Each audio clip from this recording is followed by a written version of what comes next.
مصطفى مصطفى متبع للصفا. الرحمن الرحيم. الحمد لله رب العالمين والصلاة والسلام على أشرف الأنبياء والمرسلين سيدنا محمد وعلى آله وصحبه أجمعين. Hikmah yang ke-75 daripada kitab Al-Hikam yang disusun oleh Imam Ibn Athaillah As-Sakandari. Qala radhiyallahu anhu, al-huznu ala fuqdan at-ta'ati ma'a adam an-nuhud ilaiha min alamat al-ightirar. Al-huznu ala fuqdan at-ta'ah. Bersedih kerana terlepas melakukan ketaatan. Ma'a adam an-nuhud ilaiha.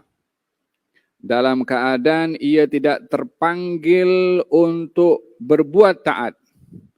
Min alamatil ightirar, ia adalah tanda seseorang itu tertipu dengan kesedihannya.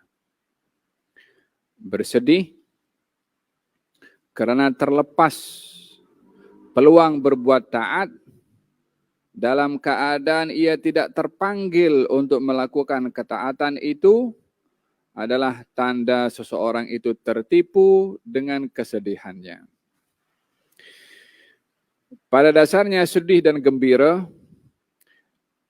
tidak mempunyai hukum tetap pada kesedihan dan kegembiraan selain daripada sebab dan motif dalam bersedih atau bergembira. Setiap orang boleh bersedih, boleh bergembira. Apakah hukum orang bersedih? Apakah kedudukan orang bersedih? Apakah kedudukan orang yang gembira?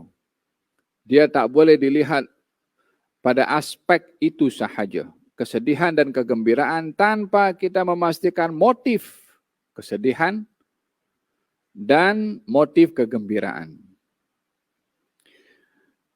Ulama ada menyebutkan sedih dan gembira ini ada 4 bahagian. Ada sedih dusta, ada sedih tercela. Ada gembira dusta, ada gembira tercela atau terpuji. Ada sedih terpuji, ada sedih tercela. Ada sedih betul, ada sedih dusta. Gembira pun sama. Ada gembira terpuji, ada gembira tercela. Ada gembira betul, ada gembira dusta. Jadi bila sedih dan gembira ini terbagi kepada baik dan buruk, dengan demikian kesedihan dan kegembiraan bukan poin untuk dilihat baik atau tidak, melainkan memastikan motif pada kesedihan atau kegembiraan itu. Dalam Quran Allah Subhanahu wa taala mencela orang-orang yang bersedih dan mencela orang-orang bergembira. Pada masa sama dalam Quran Allah suruh kita bergembira. Dalam Quran Allah suruh kita bergembira, qul bi fadlillahi bi rahmatihi fabidzalika falyafrahu huwa khairum mimma yajma'un. Katakan wahai Rasulullah Muhammad, dengan anugerah dan rahmat yang Allah beri hendaklah kamu bergembira. Jadi ada perintah untuk bergembira. Setelah menyebutkan motifnya, anugerah Allah, rahmatnya Allah, kamu gembira. Pada ayat yang lain Allah Subhanahu wa taala mencela orang bergembira karena motifnya adalah tidak baik. Qarun gembira dengan hartanya, dikatakan kepadanya la tafrah innallaha la yuhibbul farihin. Jangan kamu gembira, Allah tak suka kepada orang bergembira. Ayat tadi disuruh gembira, sekarang dia dalam bergembira. Motifnya. Wa yuhibbuna an yuhmadu wa yafrahuna bima lam yu'tu. Dalam Al-Quran Al-Karim Allah Subhanahu wa taala, wa yuhibbuna an yuhmadu bima lam fala tahsabannahum bimafazatin minal adzab wa yafrahuna bi. Mereka orang-orang bergembira dengan apa yang mereka tidak lakukan, walaupun dipuji, gembira ke atas apa yang mereka tidak lakukan. Ini kegembiraan terhadap sesuatu yang dia tak buat. Apa layaknya dia dipuji dan gembira dengan pujian atas perbuatan yang dia tak buat. Orang-orang munafikin bila kaum muslimin menang dalam peperangan, mereka sedih. Dan kaum muslimin kalah dalam peperangan, mereka gembira. So, kesedihan dan kegembiraan pada orang seperti ini adalah yang gembira karena kekalahan kaum muslimin. Itu adalah madhmum, tercela. Sedih karena kemenangan kaum muslimin pun juga tercela. Dengan demikian, sedih dan gembira tidak boleh dilihat daripada situasi sedih dan gembira itu sendiri sebelum memastikan motifnya apa dan caranya untuk mengekspresikan kegembiraan itu bagaimana. Maka dalam hal ini dikatakan bahwasanya orang yang bersedih ke atas kehilangan peluang berbuat taat. Orang bersedih terlepas peluang untuk berbuat ketaatan. Ada perbuatan taat yang dia berpeluang untuk buat tak terkejar, lambat datang ke jam ke, tak ada keupayaan untuk datang untuk melakukannya. Kesedihan seperti ini bila disikapi dengan tidak terpanggil untuk melakukannya, dia sedih kepada perkara yang dia tertipu. Kesedihannya adalah kesedihan palsu. Karena kalau orang sedih ke atas sesuatu kebaikan, kalau terlepas, dia menyesal dan ingin melakukan kebaikan itu. Bukan justru tak ingin melakukannya. Di dalam Al-Quranul Karim, Allah Subhanahu wa Ta'ala ada menyebutkan tentang beberapa sahabat Nabi yang termasuk golongan orang yang miskin. Ketika diberitahukan akan adanya peperangan yang akan dilakukan dan dipimpin oleh baginda Rasulullah, maka mereka datang kepada Rasulullah, orang-orang miskin nih. Karena ya Rasulullah, kami ini hanya ada tenaga. Pedang tak ada, persenjataan tak ada, kuda tak ada, semua tak ada. Bekal makan, minum pun tak ada.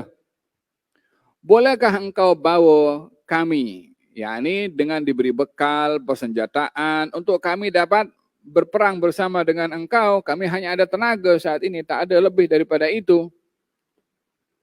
Sementara itu baginda Rasulullah tidak memiliki apa-apa kelebihan daripada peralatan peperangan dan makanan minuman yang lebih untuk diberikan kepada mereka. Maka Nabi bersabda kepada mereka, mengatakan kepada mereka, tak ada apa yang boleh aku beri kepada kamu. Ini disebutkan oleh Allah di dalam Al-Quranul Karim. Qul la ajidu ma ahmilukum alaih.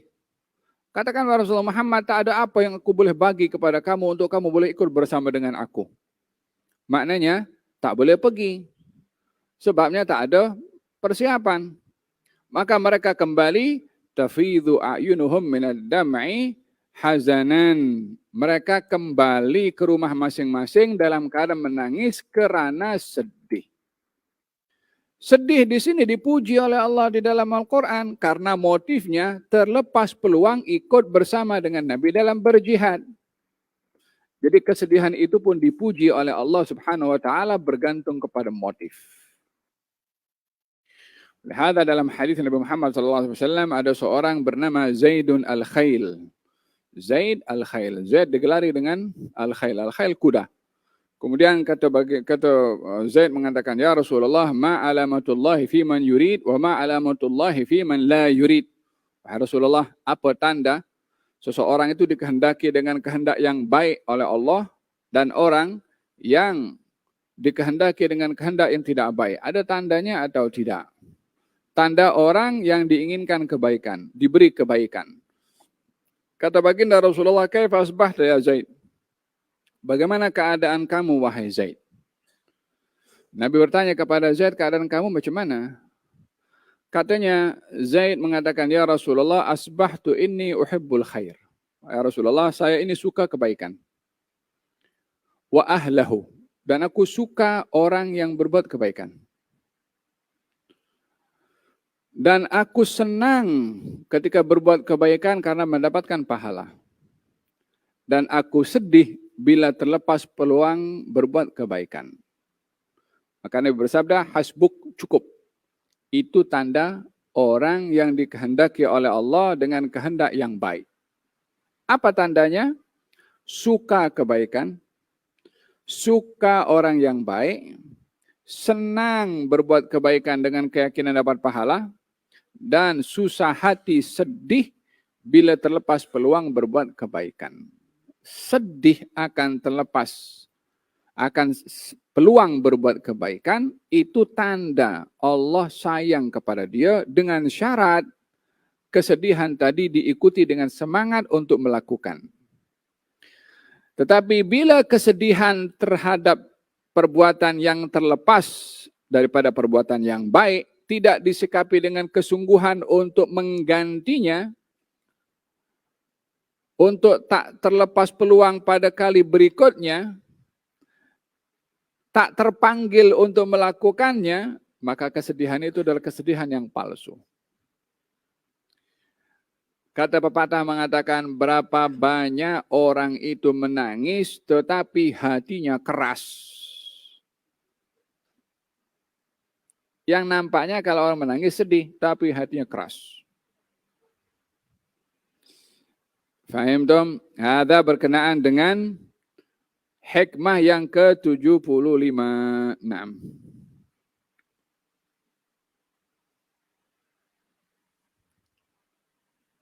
Gal Sayyidina Bilal bin Rabah ketika beliau dalam keadaan naza, dan orang naza ini selalunya dalam keadaan dia sedih, tapi dia gembira.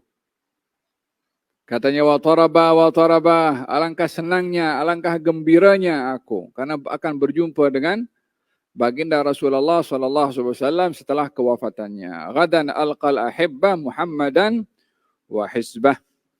Qala Syekh Abu Ali Ad-Daqqaq صاحب الحزن يقطع من السير إلى الله عز وجل في شهر ما لا يقطعه من فقد حزنه في سنين.